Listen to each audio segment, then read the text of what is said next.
No no no.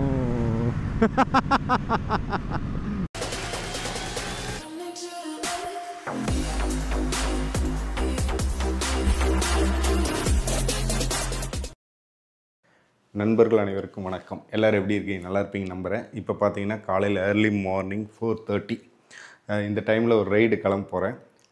Full ride அப்படின்னு கேட்டால் அது கிடையாது. இங்கிருந்து ஒரு 250 கிலோமீட்டர் போக போகிறோம். NS400 பைக் பார்த்தீங்கன்னா வாங்கினதுலேருந்து அவன் பேர் டாங்லி அப்படின்னு வச்சுருக்கேன். நிறைய டைம் சொல்கிறதில்ல. அவன் பார்த்தீங்கன்னா வாங்கினதுலேருந்து வந்து அந்த ஸ்டாக் கண்டிஷன்லேயே எந்த அப்டேட்டுமே பண்ணல. கிட்டத்தட்ட ஒரு 6000 கிலோமீட்டர் ஓட்டிட்டோம். ஆனால் அவனை வந்து அப்படியே தான் வச்சுருக்கிறோம். அவனுக்கு கொஞ்சம் இப்போது ஒரு அப்டேட் கொடுக்க போகிறேன். ஏன்னா ஃப்யூச்சரில் வந்து கொஞ்சம் பெரிய ரைடெல்லாம் பிளான் பண்ணியிருக்கேன். அப்போ அவனை தயாராக வச்சுருந்தா தான் கரெக்டாக இருக்கும். ஓகேங்களா? அதுக்காக நம்ம ஒரு இடத்துக்கு போக போகிறோம். அங்கே தான் அவனுக்கு சரி பண்ண போகிறோம். உடனே எல்லோரும் லாஸ்ட்டுக்கு போயிடாதீங்க. அதுக்கு முன்னாடி சில விஷயங்கள்லாம் இருக்குது. 2 அப்டேட்டு. அதில் 2வது அப்டேட் என்னென்னு கேட்டிங்கன்னா, நம்ம இந்த ஹெல்மெட் பார்த்தீங்கன்னா 2019 லடாக் போனப்போ வாங்கினது. 4800 ருபீஸ் எம்டியில் இருந்த பேசிக் ஹெல்மெட்டு. இந்த ஹெல்மெட்டை பார்த்தீங்கன்னா கிட்டத்தட்ட 6வது வருஷம் நம்ம யூஸ் பண்ணிகிட்ருக்குறோம். நிறைய பேர், நானே சொல்லியிருந்தேன், நிறைய பேரும் கேட்டிருந்தாங்க எப்போ அப்டேட் பண்ண போகிறீங்கன்னு. அப்டேட் பண்ணியாச்சு. இங்கே பார்த்தீங்கன்னா இங்கே ஒரு ஹெல்மெட் இருக்குது. ஆனாலும் இந்த ரைடுக்கு வந்து நான் இந்த ஹெல்மெட்டு தான் யூஸ் பண்ண போகிறேன். ஏன்னா அதான் புது ஹெல்மெட் வாங்கிட்டீங்களே, ஏன் அதை யூஸ் பண்ணுறீங்க அப்படின்னு கேட்டிங்கன்னா, 6 வருஷம் நம்ம கூடயே இருந்துருச்சு. இதை வந்து எப்படி விடுறதுன்னு ஒரு மனசு இல்லை அப்படின்லாம் சொல்ல மாட்டேன். எதையாச்சும் சொல்லியா? ஏன்னா ரொம்ப பழசாயிடுச்சு. நீ ஒன்றும் சொல்லணும் போ. ஒன்றும் இல்லை, இந்த ஹெல்மெட்டில் இருக்கிற அந்த இன்டர்காம் செட்டப்பு, அந்த மைக் செட்டப்பு அதெல்லாம் எடுத்து அதுக்கு மாற்றணும். அது நமக்கு சோம்பேறித்தனம். சரி, இந்த ரைடில் இந்த ஹெல்மெட்டை யூஸ் பண்ணிவிட்டு அதுக்கு அடுத்த ரைடுக்கு வந்து நம்ம புது ஹெல்மெட் யூஸ் பண்ணிக்கலாங்கிறத தவிர வேறு எந்த காரணமும் இல்லை. அவ்வளோதான். டக்குன்னு கிளம்பி நம்ம டாங்லியை ரெடி பண்ணி போயிட்டே இருக்க வேண்டியதான்.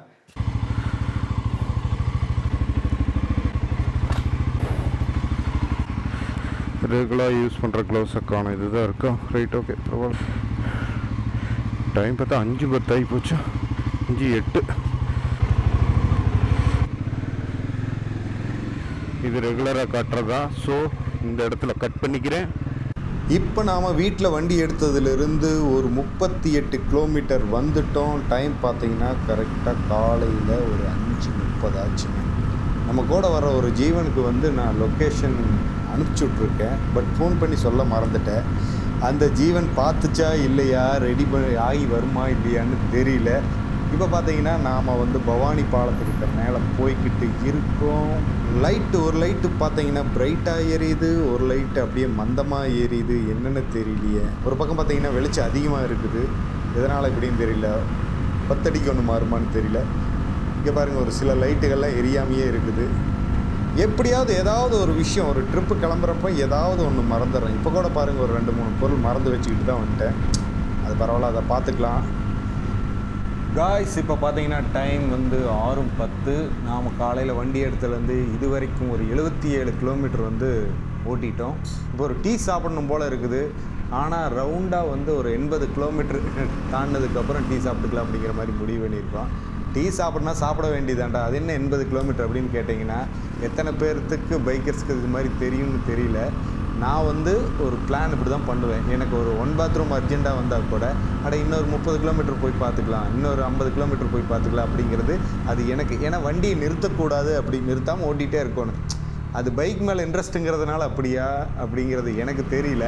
எனக்கு அப்படி தோணும். உங்களில் யாருக்காச்சும் அப்படி தோணுமா அப்படிங்கிறத நீங்கள் சொல்லுங்கள். 4 கிலோமீட்டரை பார்த்துட்டு வர்றோங்க. இந்த இடம் சைடு பூரா பார்த்தீங்கன்னா நம்ம ஆளுங்கட்சியோட கொடி தான் 2 பக்கமே நெட்டி வச்சுருக்காங்க. என்னென்னு தெரியல, இன்றைக்கி இந்த பக்கம் வர்றாங்களா என்னென்னு தெரியல. ஓகே, ஏன் ப்ரோ ஏதாவது பார்த்தீங்களா? அந்த போஸ்ட் கீஸ்ட் ஏதாவது பார்த்தீங்களா வர்ற மாதிரி? ஓ, சின்னவர் வர்றாரா? Okay okay okay. நாங்கள் டீ சாப்பிட்லாம் அப்படிங்கிற மாதிரி நினச்சோம். ஆனால் வேண்டாம், இதெல்லாம் தாண்டி போய் டீ சாப்பிட்டுக்கலாம் அப்படிங்கிறதுனால அப்படியே போய்கிட்டு இருக்கிறோம். என்னங்க இது, இந்த கொடி போய்கிட்டே இருக்குது. எப்போ தான் முடியும் தெரியல. எனக்கு தெரிஞ்சு பெங்களூர் வரைக்கும் கட்டி வச்சுருப்பாங்க போல இருக்குது. எனக்கு தெரிஞ்சு கிட்டத்தட்ட இப்போ ஒரு 7-8 கிலோமீட்டருக்கு பக்கமாக வந்திருக்கும். ஒரு 30,000-40,000 கோடி கட்டியிருப்பாங்களா இருக்குது. அவ்வளோ தூரம் வந்துக்கிட்டே இருக்குது. அது 2 சைடும் கட்டி வச்சுருக்குறாங்க. வேறு லெவலுங்க, பயங்கரம். இங்கே பாருங்கள், இந்த பாலத்தில் இந்த செட் பண்ணியிருக்கிறாங்க. பார்த்தீங்கன்னா அந்த பாலத்தை கைப்பிடிச்சவருக்கு அந்த இது மாதிரி ஃபிட் பண்ணியிருக்காங்க. ஆனால் என்ன ஒரு பிரச்சனைன்னு பார்த்தீங்கன்னா, அது பூரா நிறையா வந்து காற்றுல அப்படியே விழுந்துருக்குது. அதை யாருமே கவனிக்கல. இப்போ சைடில் பார்த்தீங்கன்னா நிறைய விழுந்துருக்குது. ப்ரோ, நீங்கள் சைடுக்கு போயிடாதீங்க, ரைட் சைடு லெஃப்ட் சைடு எதுக்கும் போயிடாதீங்க, சென்ட்ரலையே வாங்க. இந்த கொடி இதெல்லாம் முடிகிற வரைக்கும் சென்ட்ரலையே வாங்க. நீங்கள் ஓரத்தில் போயிட்டீங்கன்னா அவ்வளோதான், முடிஞ்சுது, நம்ம காலி. அண்ணே லாரிக்காரனே, பார்த்து பார்த்து பார்த்து, நாங்கள் ஓரத்துக்கு போக மாட்டோம், சென்ட்ரலையே தான் போவோம் இது முடிகிற வரைக்கும். சரிங்க, இதெல்லாம் முடிஞ்சதுக்கப்புறம் மறுபடியும் கன்டினியூ பண்ணுறேன். ஓகே, ஒரு 120 கிலோமீட்டர் ஓட்டிகிட்டு வந்துட்டு ஒரு காஃபி பிரேக் போட்டோம். இன்னும் போக வேண்டிய தூரம் பார்த்தீங்கன்னா இன்னும் ஒரு 120 கிலோமீட்டர் இருக்குதுன்னு நினைக்கிறேன். 120 130 எனக்கு கரெக்டாக தெரியல. கொத்தனார் எங்கெங்கே போகிறாங்களோ அங்கே சித்தாள் தேடி வருவாங்கள்ல, அதே மாதிரி நான் எங்கெங்கே போகிறேன்னா விடாமல் அடம் பிடிச்சி நம்ம கூடயே ஒரு ஜீவன் வந்துட்டுருக்கு. வா ப்ரோ, உட்கார் ப்ரோ. ஆமாம், சென்னையில இருந்து கன்னியாகுமரி வரைக்கும் இருக்கக்கூடிய அத்தனை ரவடியும் சுட்டு தள்ளிட்டு ஸ்பெஷல் அப்பாயின்மெண்ட் இங்க வந்து சேர்ந்திருக்கேன். தினேஷ் ப்ரோ வந்து நம்மளை விடவே மாட்டேங்கிறார். ஐயோ, நான் சின்ன இந்த வேலையை தான் போகிறேன், ஒரு நாள் தான் நான் போயிட்டு வரேன்னு சொன்னேன். இல்லை தலைவரே, நானும் வந்ததே ஆகணும் அப்படிங்கிறாரு. இத்தனைக்கு இவர் ஒரு கம்பெனியில் மேனேஜராக வேற இருக்காரு. உங்களை பார்த்தா சிறப்பு போலீஸ் மாதிரி இருக்குங்க சார். இவங்க ஓனர்லாம் வந்து வீடியோ பார்க்குறாங்களா இல்லையானே தெரியல. இதுலேருந்து ஒன்று புரியுது, யாருமே நிறைய வீடியோ பார்க்குறது இல்லைங்கிறது எனக்கு கன்ஃபார்மாக தெரியுது. ஒரு நாளைக்கு என் வீடியோ வந்து வைரல் ஆகும். வாய்ப்பில்லை ராஜா. நீ எப்போ மேனேஜர்கிட்ட சிக்க போகிறேன்னு நான் ரொம்ப ஆவலாக பார்த்துட்ருக்கேன். சிக்குவியா? மேனேஜர் இவர் தான் மேனேஜரு. ஓனர்கிட்ட எப்போ சிக்க போகிறாருன்னு தெரியல. கூடி விரைவில் சிக்குவேன். யாராச்சும் வந்து நீங்கள் அந்த பவானி சைடு, சங்ககிரி சைடு யாராச்சும் இருந்தீங்கன்னா, இவரை பற்றி தெரிஞ்சிங்கன்னா அப்படியே இவரோட ஓனர் நம்பருக்கு ஃபார்வேர்ட் பண்ணி விட்ருங்க. அந்த வீடியோவை ஷேர் பண்ணி விட்ருங்க. ஏய் சும்மாறா, நானே நொந்து போயிருக்கேன். இப்படி தான் நான் வீடியோவை ஷேர் பண்ண சொல்லி கேட்கணும், வேறு வழி இல்லை. ஓகே, அப்படியே போய்கிட்டே இருக்கும். பிரேக் போட்டோம்னா அப்படியே கொஞ்சம் ஸ்லோவாகிடுது. அந்த ஃப்ளோவில் அப்படியே ஓடிட்டு போனால் நல்லா இருக்குது, ஓட்டுறதுக்கு நல்லா தான் இருக்குது. ஆனால் கொஞ்சம் உட்கார்ற இடத்துல கொஞ்சம் பிரச்சனை வருது. அதனால் அப்படியே போயிட்டுருக்கோம். டைம் 7:10 தாங்க ஆச்சு. நாங்கள் பிளான் பண்ணது வந்து அந்த இடத்துக்கு ஒரு 9 மணிக்கு போகணும் அப்படிங்கிறது. போயிடலாம், ஒன்றும் பிரச்சனை இல்லை.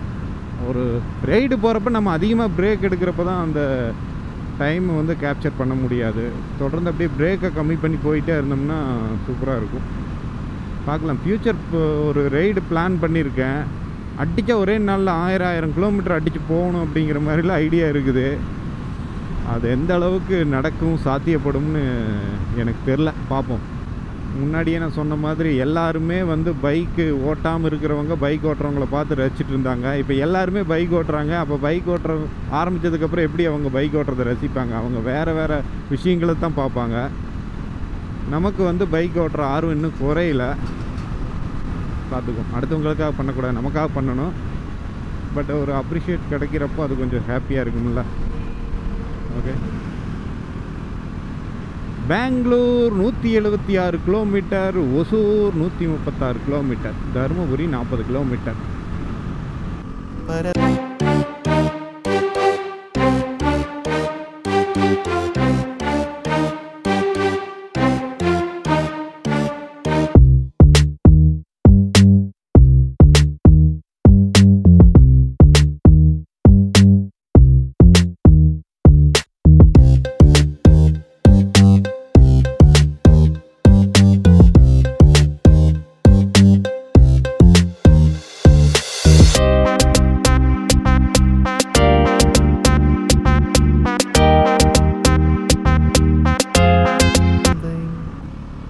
டேஞ்சரஸ் ரோடு, தோப்பூர் கணவாய்.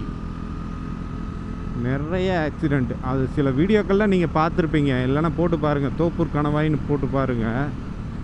எப்போ செம்ம ஆக்சிடெண்ட்டுங்க இங்கெல்லாம். ஒன்றுமே இல்லை, இது லாரி தான் மெயினாக வந்து ஆக்சிடெண்ட் ஆகும். அதுக்கு ஒரு காரணம் சொல்கிறாங்க. லாரிக்காரங்கெல்லாம் அந்த ஃபியூல் வந்து மிச்சம் பண்ணணும் அப்படிங்கிறதுக்காக ஒரு சில இடங்களில் கொஞ்சம் ஸ்லோப்பாக இருக்கிற இடத்துல எல்லாம் பார்த்தீங்க. இங்கே பாருங்க எப்படி உங்களுக்கு காட்டுறதுக்காகவே நான் போகிறேன். அடே சைக்கிளாட்டம் ஓட்டிகிட்டு போயிட்டுருக்காங்க பாருங்கள். இவனை நம்பியெல்லாம் லெஃப்ட், இவன் பைக்கை விட மோசமாக லெஃப்ட் எடுக்கிறான். அதனால் வேண்ட எதுவும் வச்சுக்கூடாது நம்ம. இப்போ இந்த மாதிரி ரொம்ப இறக்கமாக இருக்குது இல்லைங்களா, அந்த ரோடுகளெல்லாம் லாரியை வந்து நியூட்ரை தட்டி விட்டுருவாங்க. நியூட்ரை தட்டி விட்டு பிரேக்கை அணைச்சி அப்படியே வர்றாங்க ஃபியூல் சேவ் பண்ணணும் அப்படின்னு சொல்லிட்டு. எக்ஸ்பீரியன்ஸாக இருக்கிற ஆளுக்கு போயிடுறாங்க. ஓரளவுக்கு எக்ஸ்பீரியன்ஸ் இல்லாத ஆளு, லாரி டிரைவரில் எக்ஸ்பீரியன்ஸ் இல்லைன்னு சொல்ல முடியாது. எங்கேருந்து எங்கே போகிறிய என்னே. ஓகே, அந்த பிரேக்கை வந்து டச் பண்ணி அப்படியே ஸ்லோ பண்ணி வருவாங்க. அப்படி வர்றப்போ அந்த பிரேக் ஷூ வந்து பிரேக் பேடு வந்து சூடாகி ஒரு கட்டத்துக்கு மேலே அது பிரேக் வந்து பிடிக்காமல் போயிடும். அதனால தான் வந்து மேக்ஸிமம் ஆக்சிடெண்ட் ஆகுதுன்னு எனக்கு நண்பர் வர்றவர் சொல்கிறாரு. இது எந்த அளவுக்கு உண்மைன்னு தெரியல. கியரில் இறங்குனா அந்த பிரச்சனை இருக்காது, பட் கியரில் இறங்குறப்போ ஃபியூல் சேவ் பண்ண முடியாது அப்படிங்கிற ஒரு கண்ணோட்டத்தில் அவங்க பண்ணுவாங்கன்னு நினைக்கிறேன். I feel nauseous, believe me. Never had a lot of shit come easy. Had to work hard, struggle just to be me. Had to rise up just so they could see me. Did what I had to do just to feed me, and what was left over I put towards my dreaming. But the only thing in life that has meaning are the things you gotta work for, believe me. Take into your hands a plan, your own hands can land your own brand. And damn, I feel like no one takes accountability. They want the credibility, convincingly unwilling to put in the hours it takes to get some power. Don't be f***ing sour, take a cold shower, scream until you're louder, work until you're prouder, and f*** all the doubters, they're just young downers. I swear to God they all let me down. I always fought just to wear the crown. I'm off at these fucking clowns who were all taught they deserve it now. No. It's only worth it if you work for it. It's only worth it if you work for it. சும்மா just fun. சும்மா road ரொம்ப காலியாக இருந்தது. இந்த இடம் வந்து பார்த்திங்கன்னா தருமபுரி தாண்டி கிருஷ்ணகிரி போகிறப்போ அப்படியே ரொம்ப ஓப்பனாக இருக்குது. நான் முன்னாடி கோவா போனப்போ வந்து பார்த்தப்போ இத்தனை லாரியெல்லாம் கிடையாது, அவ்வளோ ஓப்பனாக இருக்கும். யாருமே இல்லாத ரோட்டில் அப்படியே அடித்து பார்ப்போம். இப்போ கொஞ்சம் ஓப்பன் ஆச்சு, அப்புறம் கொஞ்சம் முறுக்குனதுக்கப்புறம் பார்த்தீங்கன்னா லாரியெல்லாம் வந்துருச்சு. சேஃப்டி ஃபர்ஸ்ட், அதனால் அப்படியே மறுபடியும் திரும்ப கன்டினியூ பண்ணுறோம் 100லேயே. அதனால தான் இல்லை, 120க்கு மேலே போயிட்டா இங்கே மைலேஜ் கொடுக்க மாட்டேங்கிறான். அதனால் அது அப்படியே சும்மா ஒரு சின்ன ஒரு ஆசைக்காக கொஞ்சம் முறிக்கிறது, அப்புறம் நார்மலாக ஓட்டிக்க வேண்டியதான்.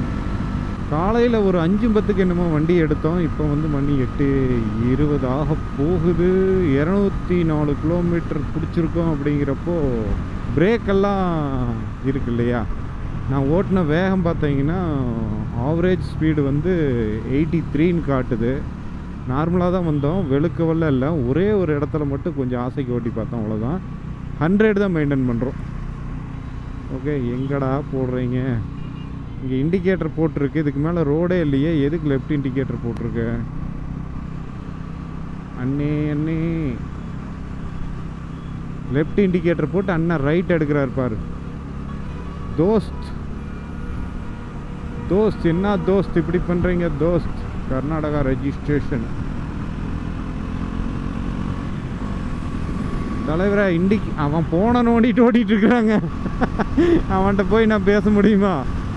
ஒரு கையில் ஃபோனு, ஒரு கையில் ஸ்டேரிங்கு, லெஃப்ட் இண்டிகேட்டரு, ரைட்டில் ஏறுறாரு. வேறு லெவல் தலை நீ. என் வால் மாதிரியே வந்துட்டு இருக்காரு நம்ம பின்னாடி வர்ற தினேஷ். பயமாக இருக்குது ரைட் எடுக்கிறப்ப. இப்படின்னு சைடு மிரரில் பார்த்தா அப்படியே பக்கத்தில் ஒட்டியே இருக்கிறாரு. ஐயோ, நான் வீடியோவில் பேசிட்டு வரேன், நீ பின்னாடி தான் வர்ற, அதுதான் எனக்கு பயமாக இருக்குது. டக்குன்னு சைடு மிரரில் பார்த்தா ஒட்டி வர்ற மாதிரியே இருக்குது.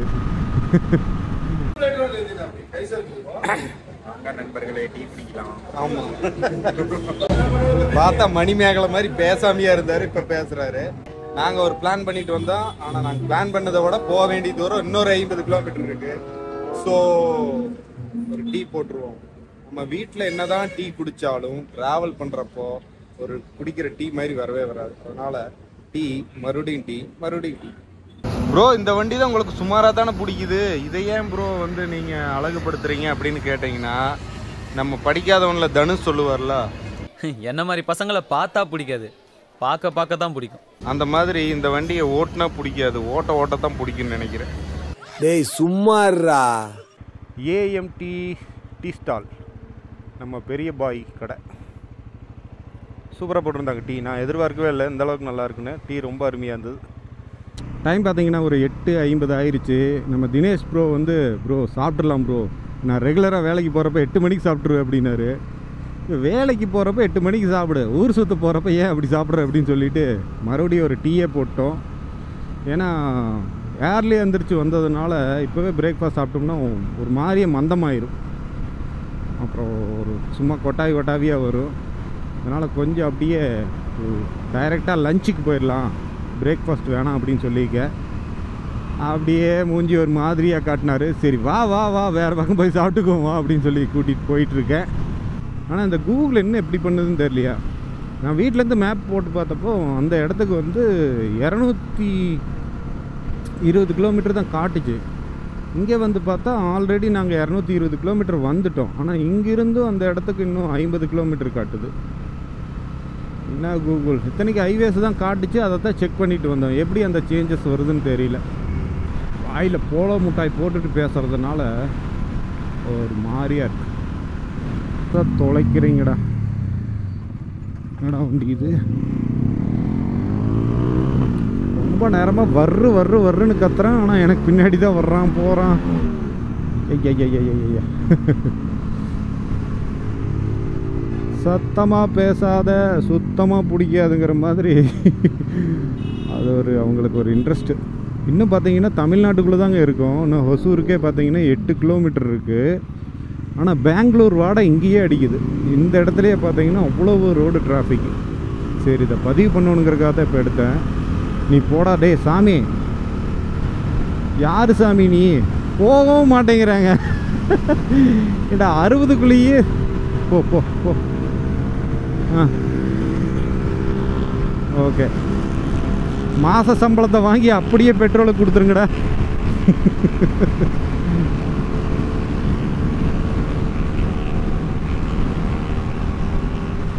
பயங்கரமாக போய் ஓவர்டேக் பண்ணிட்டு போகிற அப்படி இல்லை. இந்த டிராஃபிக்கில் பார்த்தீங்கன்னா எப்படியே போய் லாக் ஆகிடுற அப்படி. கடைசியாக பார்த்தா நமக்கு பின்னாடி வந்துடுற அப்படி. இப்படியே கொஞ்சம் தூரம் நேரமாக பண்ணிகிட்டு இருக்கு அப்படி. ஹொசூர் உங்களை அன்புடன் வரவேற்கிறது, தமிழ்நாட்டின் கடைசி ஊர்.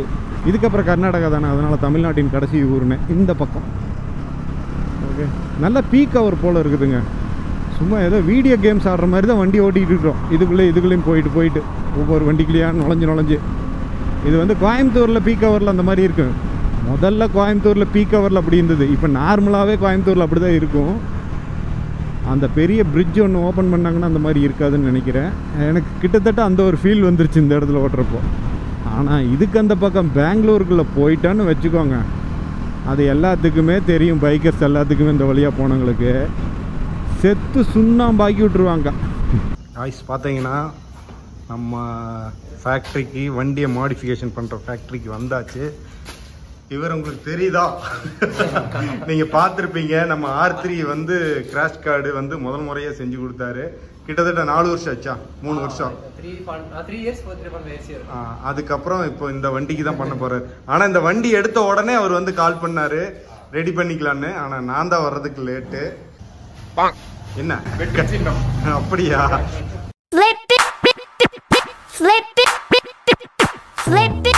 ஒரு சின்ன விஷயம் என்னன்னா, நான் வந்து நேற்றுக்கே அவர்கிட்ட வந்து வரேன்னு சொல்லிட்டேன். அவர் வந்து ஆல்ரெடி எல்லாமே ரெடி பண்ணி வச்சுட்டார். ஆனால் சின்ன கரெக்ஷன் பண்ணணும் அப்படின்னா இங்கே என்ன பிரச்சனைன்னு இன்னைக்கு ஷடவுன், கிட்டத்தட்ட 2 மாதமும் இல்லாமல் இன்னைக்கு ஷடவுன் பண்ணிட்டாங்க அவர். ஆனால் அதை ரெடி பண்ணி வச்சுட்டாரு. இந்த தலை இந்த உடலோடு ஒட்டப்போகிறது. ஆக்சுவலாக நான் பார்த்தீங்கன்னா இது மொத்த ஃபேக்ட்ரியே வந்து இதுதான் நான் தப்பாக நினச்சிக்கிட்டேன். ஆக்சுவலாக இங்கே வந்து டெவலப் பண்ணுறது மட்டும்தான். இங்கே டெவலப் பண்ணுறது அண்டு ஷிப்மெண்ட்டு. நீங்கள் ஆர்டர் பண்ணிங்கன்னா வெளியூருக்கு போட்டு விட்றது. இங்கே பாருங்கள், இங்கெல்லாம் ரெடி பண்ணி அங்கே எல்லாம் ஷிப்மெண்ட் பண்ணி இங்கெல்லாம் போட்டு வச்சுருக்காங்க. இதெல்லாம் கொஞ்சம் ஒர்க் முடித்து அப்படியே வச்சுருக்காங்க. இதெல்லாம் பாருங்கள், இதெல்லாம் வந்து ஷிப்மெண்ட்டு போகிறது. ஒரு ஸ்டைல் வந்து ரெடி பண்ணி கொடுத்தாங்க, டெவலப் பண்ணி கொடுத்தாங்கன்னா அங்கே ப்ரொடக்ஷன் வந்து வேறு பக்கம். இன்றைக்கி லீவுங்கிறதுனால அதை நான் பார்க்க முடியுமான்னு தெரியல, பார்ப்போம். இப்போ பார்த்தீங்கன்னா இது மட்டும் மாட்டியிருக்கோம். பட் இங்கே கரண்ட் இல்லாத காரணத்தினால இதில் இன்னும் 2 ஹோல்ஸ் போட வேண்டியதாக இருக்குது. அது போக பார்த்தீங்கன்னா நம்ம நக்கிள் கார்டு ப்ளஸ் அந்த வைசர் அதெல்லாமே செட் பண்ணணும். அதே சேம் அதுதான். அது இங்கே பண்ண முடியாது அப்படிங்கிறதுனால, மெயினாக கரண்ட் இல்லைங்கிறதுனால ஃப்ரெண்டோட கடைக்கு போகிறோம் நாங்கள்.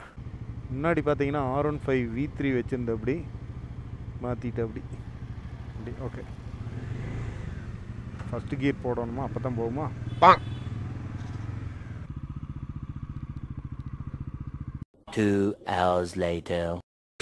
லைஃப்பில் சில விஷயங்கள்லாம் வந்து நாம் நினச்ச மாதிரி நடக்காது. அப்படிதான் எனக்கு வந்து இந்த நாள் அப்படி அமைஞ்சிருக்குது. நான் பிளான் பண்ணிட்டு வந்தது இன்னைக்கு கொண்டு வந்து எல்லாமே வண்டி எல்லாம் மாடிஃபிகேஷன் எல்லாம் பண்ணிவிட்டு ஈவினிங்குள்ளே எடுத்துகிட்டு போகலாங்கிற மாதிரி தான் நான் நினச்சேன். சிப்காட் ஏரியாவில் வந்து இன்றைக்கி ஷடவுனு. மறுபடியும் பார்த்தீங்கன்னா இங்கேருந்து ஒரு 7-8 கிலோமீட்டருக்கு அந்த பக்கம் போயிட்டு அங்கே ஒரு ஷாப்பில் வச்சு பண்ணிகிட்டு இருந்தோம். கொஞ்சம் தான் வேலை செஞ்சோம், அதுக்குள்ளே உடனே டக்குன்னு அங்கேயும் ஷடவுன், கரண்ட்டு கட் ஆயிடுச்சு. இதுக்கு மேலே பண்ண முடியாது. இப்போ நாங்கள் என்ன பண்ண போகிறோம்னா இந்த வண்டி இங்கேயே விட்டுட்டு நம்ம தலைவர் வந்து என்னை கூட்டிகிட்டு போக போகிறார். ரகு ஆமாம், ரொம்ப சிரமப்படுத்துகிறோம் நான் உங்களுக்கு. மறுபடியும் சொல்கிறேன், இவர் பைக் மாடிஃபிகேஷன் கிடையாது ப்ரோ. நீங்கள் என்னென்ன இது பண்ணுறீங்க? மெயினாக சேஃப்டி ஆக்சரிஸ் தான் மெயின். வந்து கிராஷ் கார்டுலாம் நம்ம எல்லா வண்டிக்கும் கஸ்டமைஸ் கூட பண்ணிக்கலாம், இல்லை எக்ஸிஸ்டிங் ப்ராடக்ட் கூட நம்மக்கிட்ட இருக்குது. ஸோ கிராஷ் கார்டு எதுக்கு மெயினானா நான் ஒரு வீடியோ போட்டிருப்பேன் பாருங்க. ஆமாம், நான் லிங்க் வேணாலும் கொடுக்குறேன். மெயினாக நான் வந்து கிராஷ் கார்டு வந்து நான் நினச்சிட்டு இருந்தேன் இது வந்து வண்டியை சேஃப்டியை காப்பாற்றுறக்காது அப்படின்ட்டு. தலையும் ஒரு கால் 2 காலோட நிற்கிறது காரணமே அந்த கிராஷ் கார்டு தான், இல்லைன்னா ஒரு கால் போயிருக்கும். என்னென்ன மாடிஃபிகேஷன் பண்ணி இருக்குது அப்படிங்கிறது எல்லா டீட்டெயில்ஸுமே நான் வந்து அடுத்த வீடியோவில் தான் உங்களுக்கு சொல்ல முடியும். சொல்ல முடியாது, அவுட்புட் வந்து கொஞ்சம் நல்லா வரும். ஆனால் இவர் ஏதோ அட்ஜஸ்ட் பண்ணி நான் இப்போ தர்றேங்கண்ணா அப்படிங்கிற மாதிரி பிளான் பண்ணோம் ஃபஸ்ட்டு. அப்புறம் இவர் தான் வேண்டாண்ணா நீங்கள் வண்டி விட்டு போயிருங்க, எனக்கு அந்த அரைகுறை வேலை செய்கிறதுக்கு எனக்கு பிடிக்கலின்னாரு. நான் இவரோட website link, YouTube link, Instagram link எல்லாமே நான் கொடுத்துட்றேன், நீங்கள் செக் பண்ணி பாருங்கள். ஒரு ரொம்ப ஒரு மாதிரி போகலாமா? மறுபடியும் உங்கள் பின்னாடியா நான்? சரி ஓகே, சரி மீண்டும் அதை எல்லாமே ரெடி பண்ணிவிட்டு உங்களுக்கு நான் வீடியோவில் காட்டுறேன். ஓகேங்களா? ஜெய் ஹிந்த்.